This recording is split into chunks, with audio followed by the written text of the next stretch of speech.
Alpha Sessions with Alan Joyce. So this is the Alpha Sessions, and with me now I am very pleased to welcome to the Alpha Sessions studio Lea Baruffato. Welcome along. Welcome. Lovely to have you here. No, thanks to you for having me. It's really brilliant to have you in the studio. Lots to talk about today. We've had a long chat before we started this interview, and I'm sure some of it will come on too again. But the first thing we have to really start this interview with, and it's an obvious point really, is that you're originally from Argentina. Yeah. And as we're recording this, we're not long since the end of the World Cup. And that must be a pretty amazing feeling right now, as someone from Argentina, to be able to look back and say, world champions. Actually, yes. You're allowed to gloat, don't worry. Okay, We're still dreaming of it. Yeah, I don't want to brag, but... No, go on, brag, go on. Is. Tell us how it feels. We don't know. It feels really good. Yeah? Feels really good. Funny thing, I was listening to the match while I was at the airport. My flight got delayed, so basically, thankfully, thanks Ryanair for that. Yeah. Can I mention brands here? I mentioned them all. That's fine. Okay, yeah. Okay. Other airlines are available. Yeah. Okay, no problem.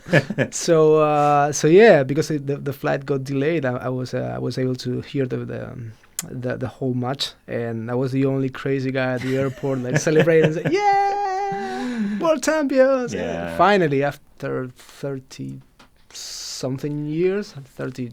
I mean, that doesn't sound like a long time to us, you know. We've waited a lot longer than that. Oh, yeah, I know. But great to see Messi finally lift the World Cup as well. I mean, just give us an insight into how big a deal that is in Argentina. It's massive, isn't it? Yeah. And actually, he deserved it. Yeah. Because it was the last remaining award that he needed to win. I mean, in that set. That's it. I mean, the guy is the greatest of the greatest. Yeah. Not because it's Argentina, but it's like, never had won all the trophies. Yeah. Actually, the other day I was reading that he's just only one cup from Dani Alves, and that's it. That's the last remaining goal that he needs to get in his career. But yeah, amazing. So yeah, I was pretty happy with that. I'm sure you were.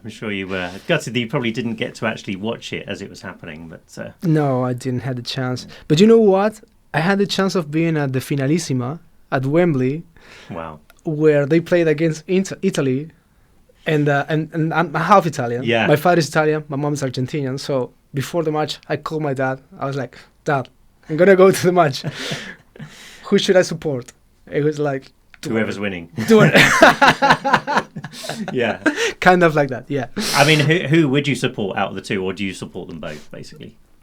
I was actually enjoying the match. Because I grew up in Argentina, it's like, I wanted Argentina to win, but if that wouldn't happen and Italy would have won the competition, I mean, would have been okay for me. I mean, we won't talk about football the whole interview, but I think it's worth noting, having grown up in Argentina, like you were saying before, that it's a real unifier there, isn't it? Everyone gets behind the team, no matter what sort of background they're from. It's the one big thing that unites everyone in Argentina. Yeah. It's like when Argentina is playing the World Cup, it's like the whole country. It's 100% supporting all the players. So yeah, that was a really, really nice vibe. Obviously, I was not there, but I've seen videos. For example, I don't know if you have seen that big celebration where the obelisk is in Argentina, which is in Buenos Aires, the capital of the country, and actually that avenue over there, I think, is one of the widest of the world. Wow! It's called 9 de Julio, and it was fully packed of people. I don't know. Thousands and thousands of people in that, all celebrating that. It was amazing. I've seen that video featured on the Rolling Stone account. I was like, whoa, this is so crazy. Of course, I was not there, but.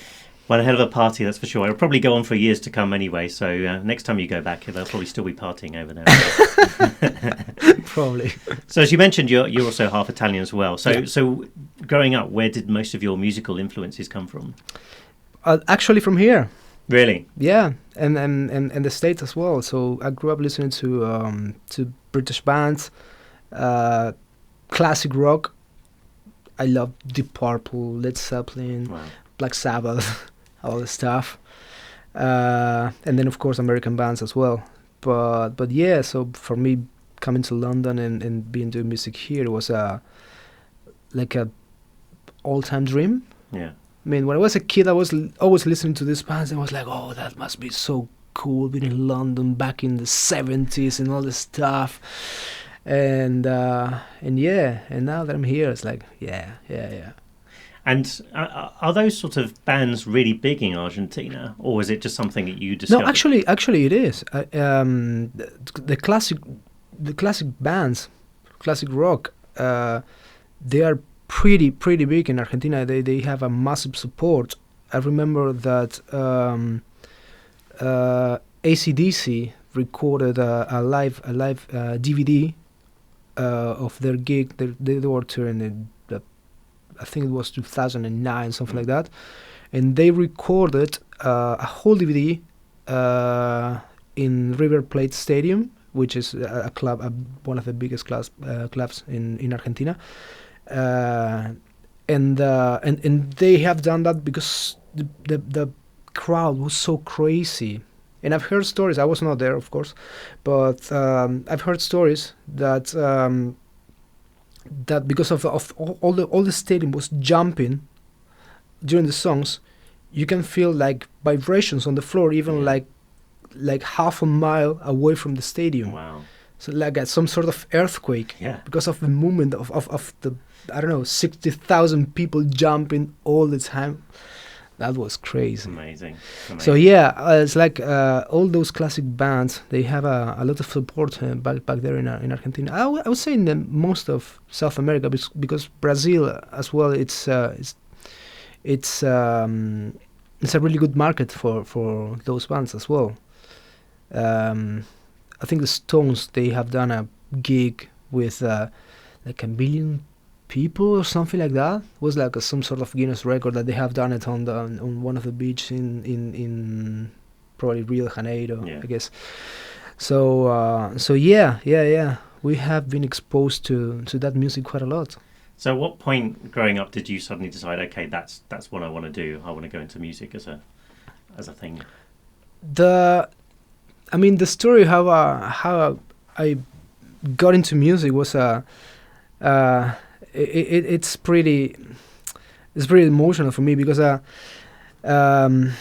remember I used to go to visit my grandma, and in there at my grandma's house was my older cousin living, and he was a guitarist. Right. So I was always sneaking into his room. I was not allowed, of course, and grabbing his acoustic guitar. And of course, I didn't know how to play, so I was doing like the for the 6 strings, like the open chord, and I was like, I instantly got like captivated with that sound. I was like, oh wow, this is so crazy.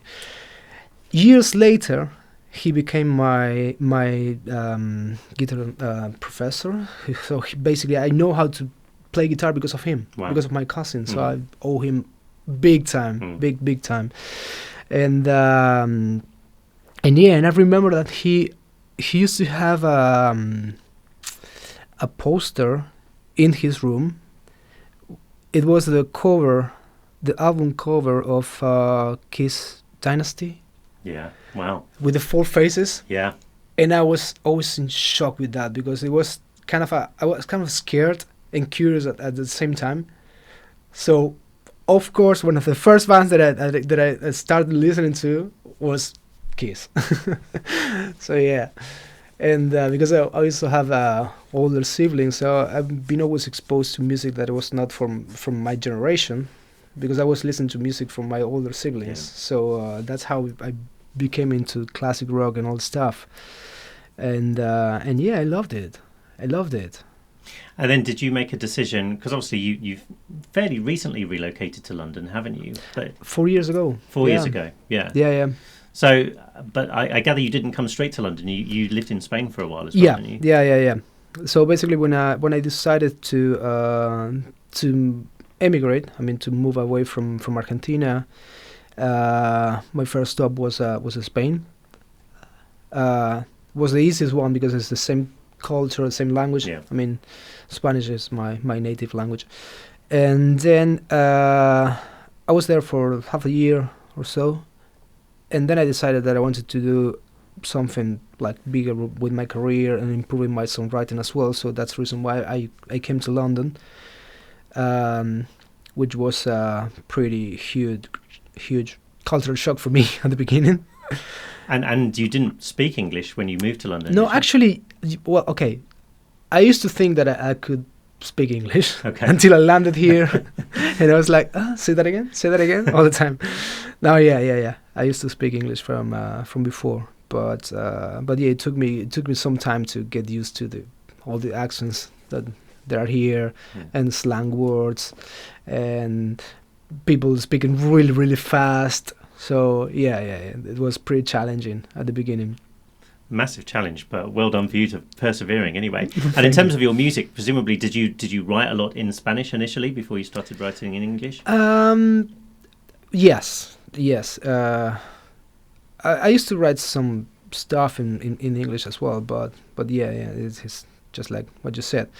And then I came here, and of course, I wanted to reach the local market, which is in English. So I started to collaborate with people, with other songwriters, and that's how I put an EP out there, which is mostly, well, there are some songs that I wrote, just me. But yeah, I'm always trying to collaborate and writing with other songwriters, which is something that I really enjoy. That I really like to get into sessions and start crafting a song from scratch, and sharing ideas, and getting surprised as well with the direction that a song can come up with. So yeah.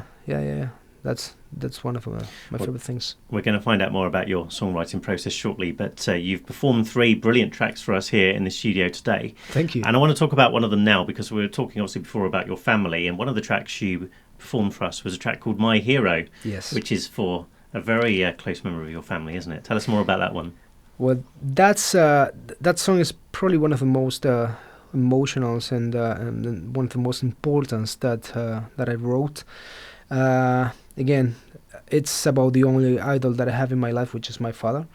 So it was my way of paying tribute to him and saying all the things that I barely said with words to him, because I'm coming from that culture that you need to be a man and don't show emotions and stuff. Okay, trying to change that. And so basically I decided to put all my emotions in a song, in those lyrics, and the funny thing, I mean, okay, it's not funny, it's just something really nice, that most of the times when I'm playing that song live, someone will come up and say, man, I love the song. It reminds me my father. So I've been able to connect with people, random people, because of that, because of those lyrics, and that's my aim. I mean, it's one of the best. How do you say? The best outcomes of being a songwriter, when you can connect with someone with a piece of music that you wrote, and it's moving someone else. So it's kind of generating an emotion inside of a people that doesn't know you and have no relationship with you, but because of that, now you have a connection. So that's amazing.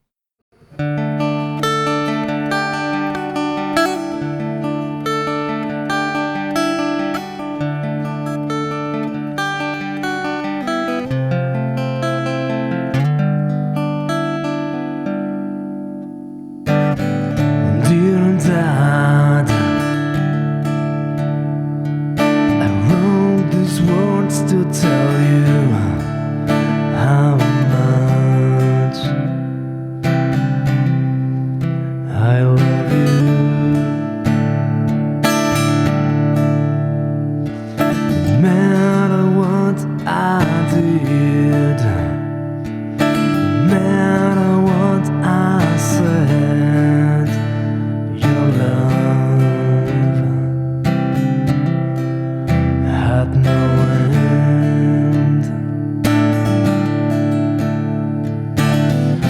That's why I've always felt so glad. You've always been my hero, Dad. Dear Dad, you were the greatest guide I could want in this life. The strongest man on earth, the toughest guy in town, but the kindest soul to have around. That's why I've always felt so glad.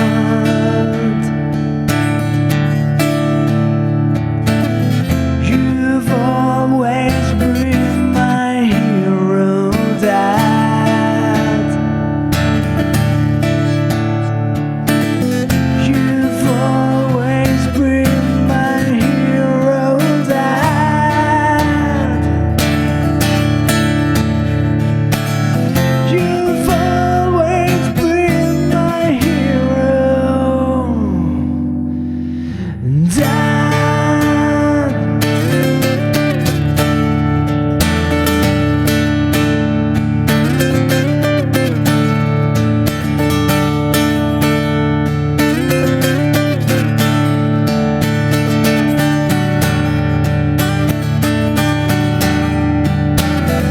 That's why I've always felt so glad.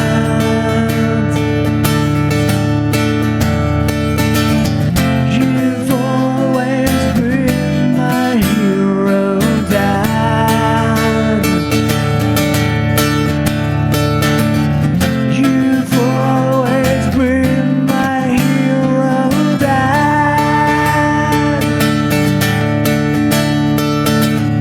You've always been my hero, Dad.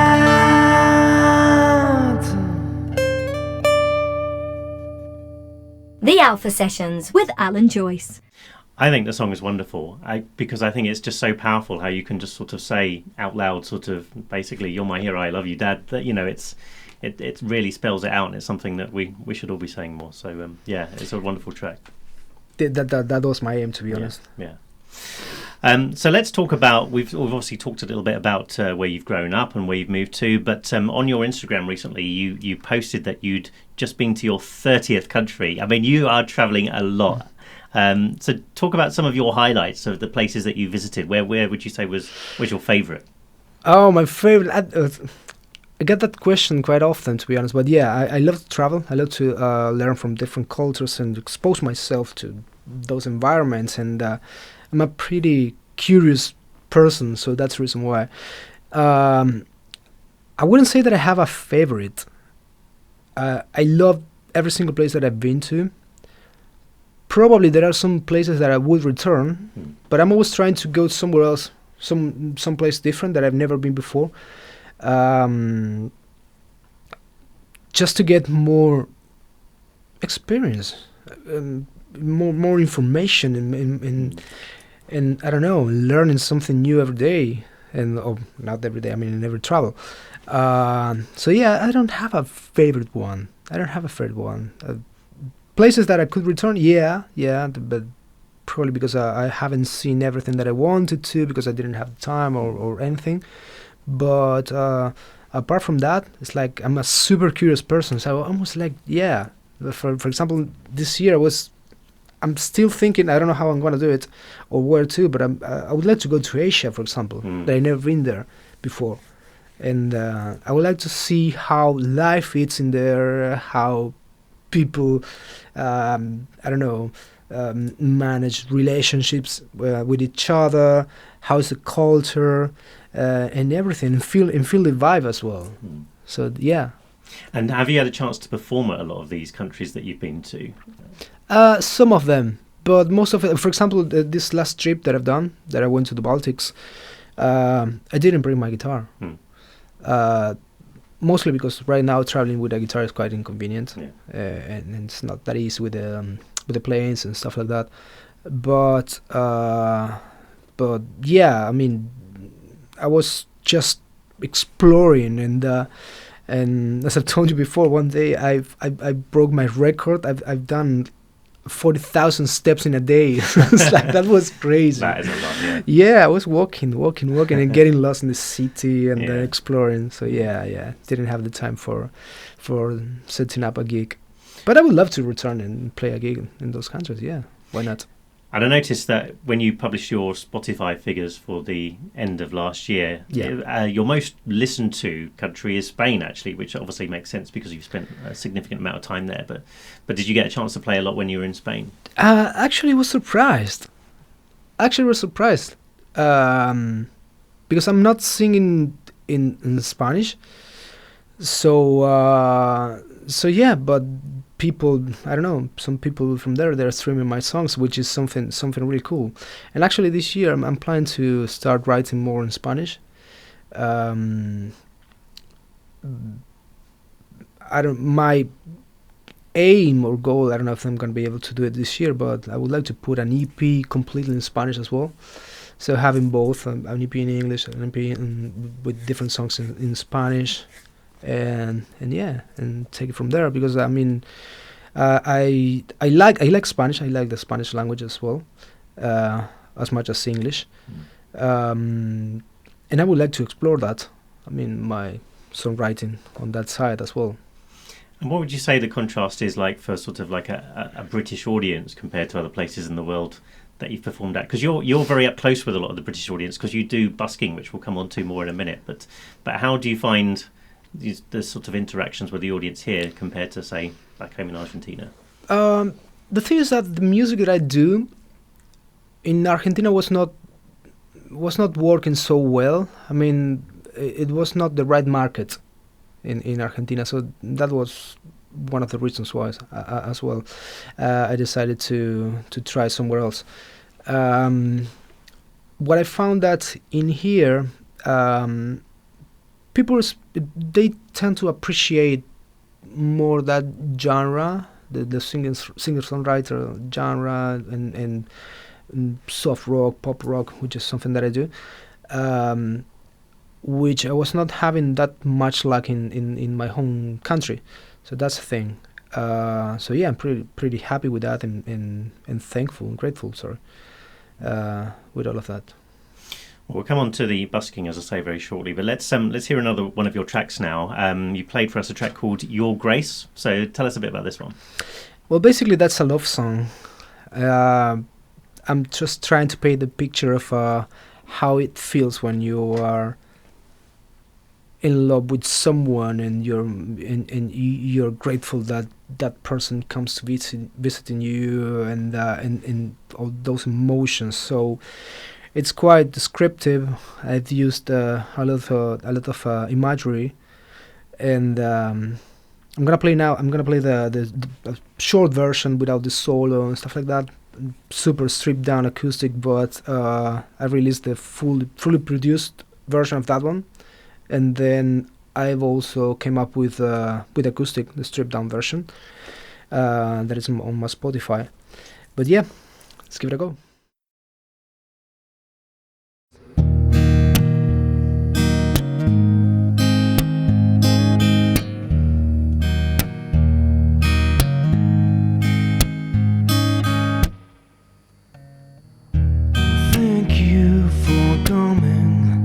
Here today, your touch makes me feel at ease. I love the moments that we both share as we laugh in the summer breeze. Hold on to feel what I feel right now, 'cause you know your beauty makes my spirit soar. You gotta know, you can trust me. There's nothing now that can stop me. I just wanna love you for sure. Oh, your grace, I need your grace. I love you tenderness, and baby, I need your grace. Whoa, whoa, whoa.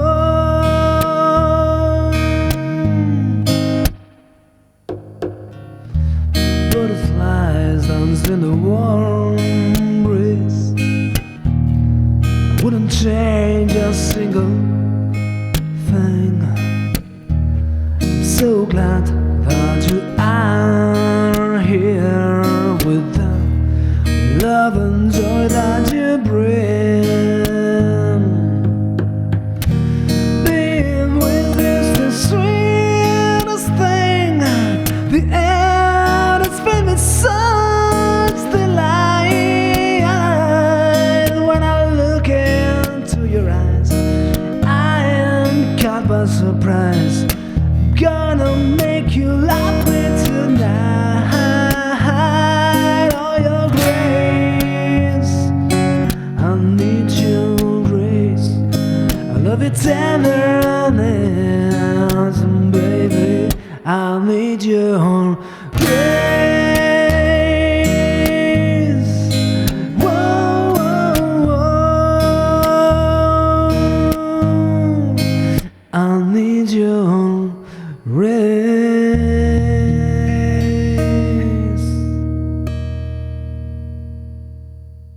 The Alpha Sessions with Alan Joyce.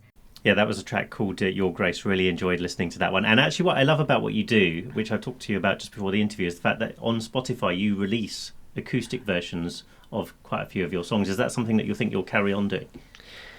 Yeah, I think I'm always going to try to do both, because I mean at the end of the day, 90% of the times that I'm writing songs, they start with an acoustic guitar and my vocals, and then from there we start to dressing the songs up with different instrumentations and arrangements with a producer, which I'm always co-working with him.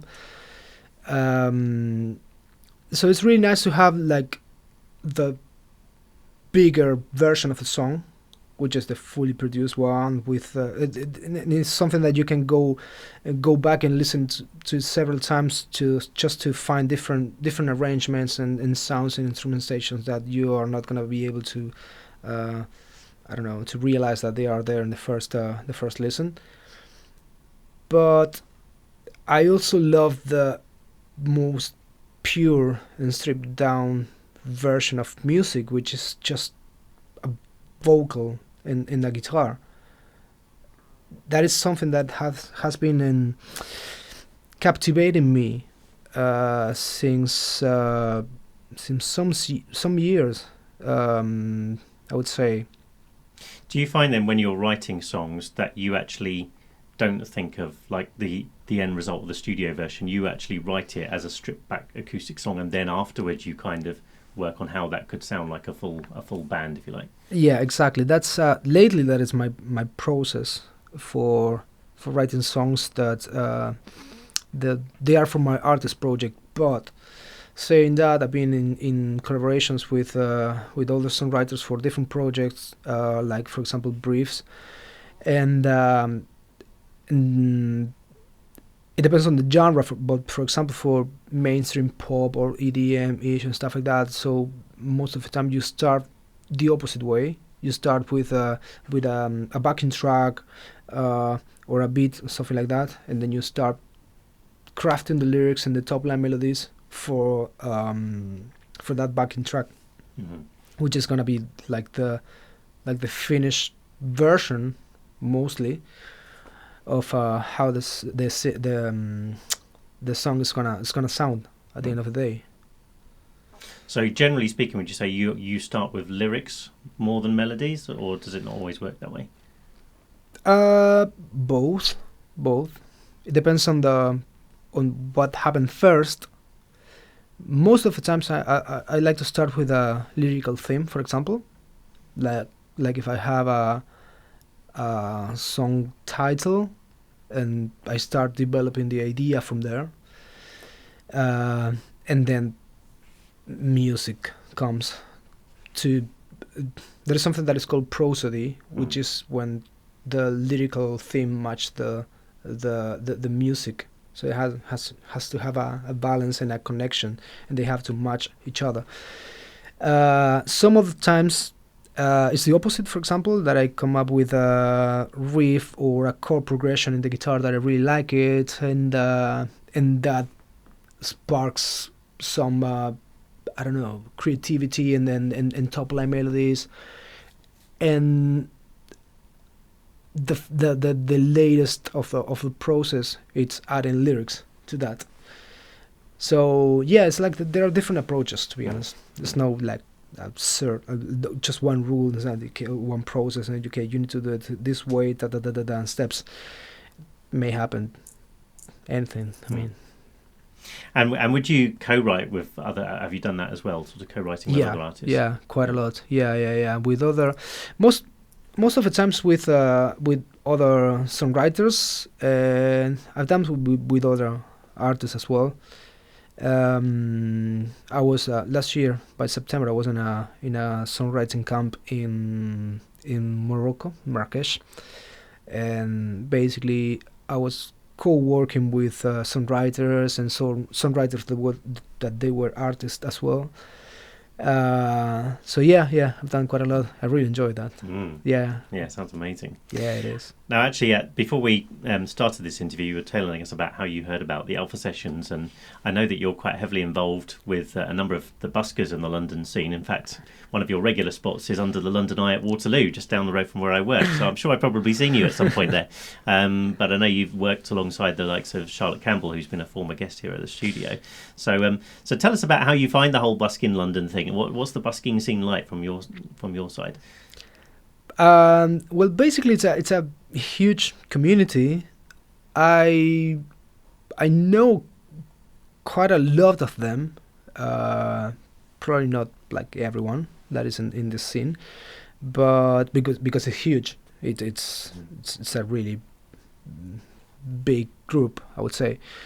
But I really like it, to be honest. I'm feeling part of that movement and community. It gives me like some sort of belonging thing, and feeling that you are part of that community, you're part of that movement. That probably, I don't know, a lot of people would like to be part of it, like to be part of a community in London of musicians, stuff like that. And I remember this because I was feeling this when I was living in my home country, and I was like seeing that, and I was like, that's so really that is so cool. That's so cool, and now I'm part of that. So yeah, I'm pretty happy with that. Is it quite an easy thing to get into busking London, or is there a long waiting list? What's the process? No, it's not easy at all right now. Sadly, for busking in London right now, you need to have licenses. There are like 3 different licenses that you will need if you want to busk around London. One is for busking at the South Bank. You need to go to auditions. You need to wait until the auditions they are open. If you want to do the train stations, for example, it's a whole different license that you need to have. That's from busking London again.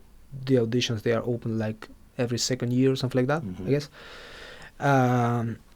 Probably the easiest one is like if you want to busk in Westminster, again, I think they are not running any auditions. You just pay for the license and stuff like that.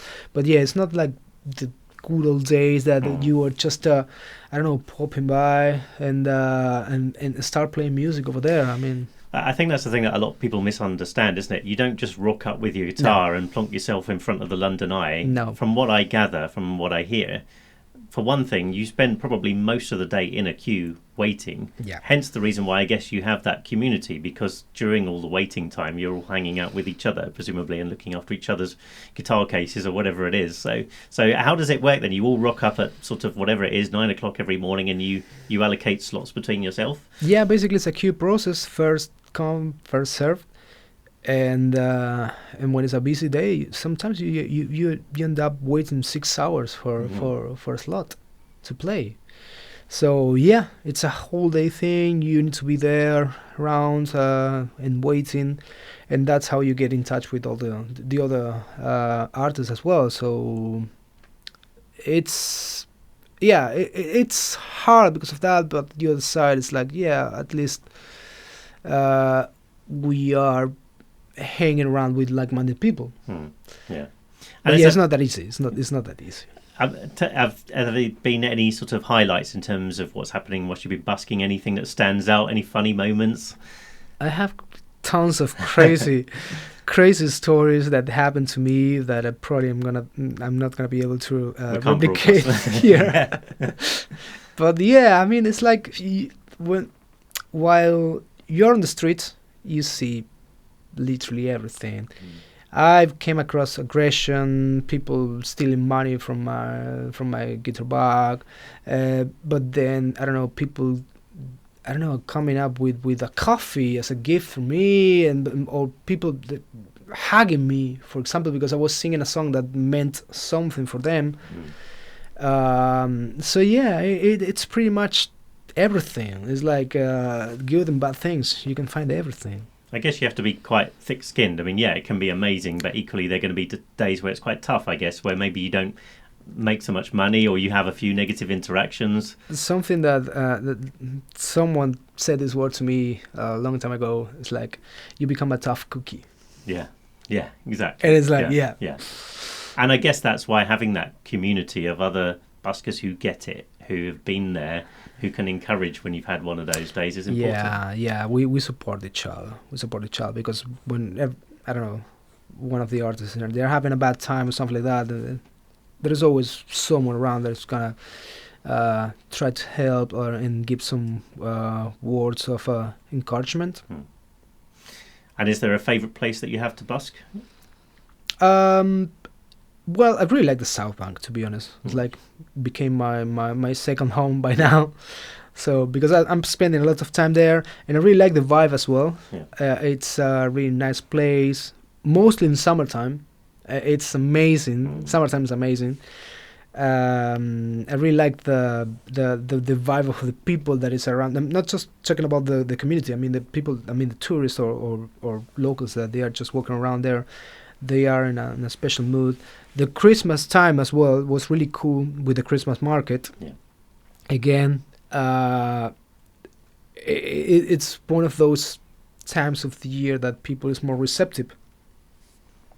They show their emotions much more, so you can connect with people. So you can gather an audience in front of you, and they start singing along. And for me, that's one of the best outcomes. Yeah, that must be an amazing feeling when you can start a song and then suddenly you've got 20 people around you all singing it back to you. That's the ultimate, I had more than 20. Yeah, I'm sure. Yeah, exactly. Yeah. So what's planned next for this year, for 2023? What's on your bucket list for this year? Well, as I said before, I'm gonna be writing songs as much as I can. I'm gonna give it a go to songs in Spanish, so that it's my aim. I hope I'm gonna be able to do it. The only problem that I'm having is that I don't have many collaborators in Spanish for writing in Spanish, because most of the people that I know that I can collaborate with, they are writing songs in English or maybe some other languages. Like for example, I have a couple of friends that they are Germans, but I don't know a word in German, so there's no point of me writing a song in German. So that is the only downside that I'm having so far, but I'm gonna find a way to make it happen. So yeah. So if anyone's listening who writes in Spanish, contact me. Yeah, exactly. Well, we look forward to hearing that, and no doubt more travelling as well. Obviously, you've got to get up to 40 countries now, haven't you? So. Oh yeah. Well, that's gonna take me time. We'll see. But hopefully we'll have you back for an update at some point in the future. But loads of luck with everything for this year. If anyone wants to find out more about what's happening with you and where they can catch you, perhaps I don't know if you post when you're going to be on the South Bank, but how can people find out more about you anyway? Well, basically, I'm more active on Instagram.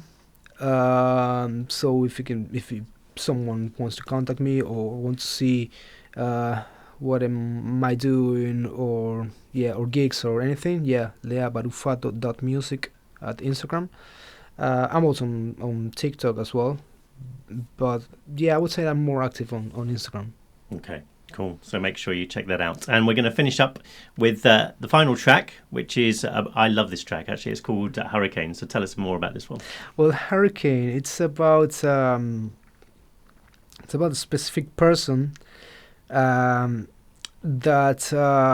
I met, and when I was not expecting to meet anyone, and she appeared in my life, and literally she rocked my world. She was like literally super intense. I always remember that, and I always thought that girl was like a hurricane because of intensity and stuff like that. So that's how I started with that lyrical theme. I had the title in my mind and have the idea, and then started crafted the lyrics, and I also had this simple chord progression. I had it for years, I guess, in my mind. Pretty simple, but I really liked it. It was like some sort of groovy thing, and then I've crafted with the help from others as well to make it happen, and the result is Hurricane. Yeah, and it's a great tune. Thank you. This one, Lea. Thanks so much for coming down. Thank you so much. Look forward to catching up again soon. Yeah, anytime.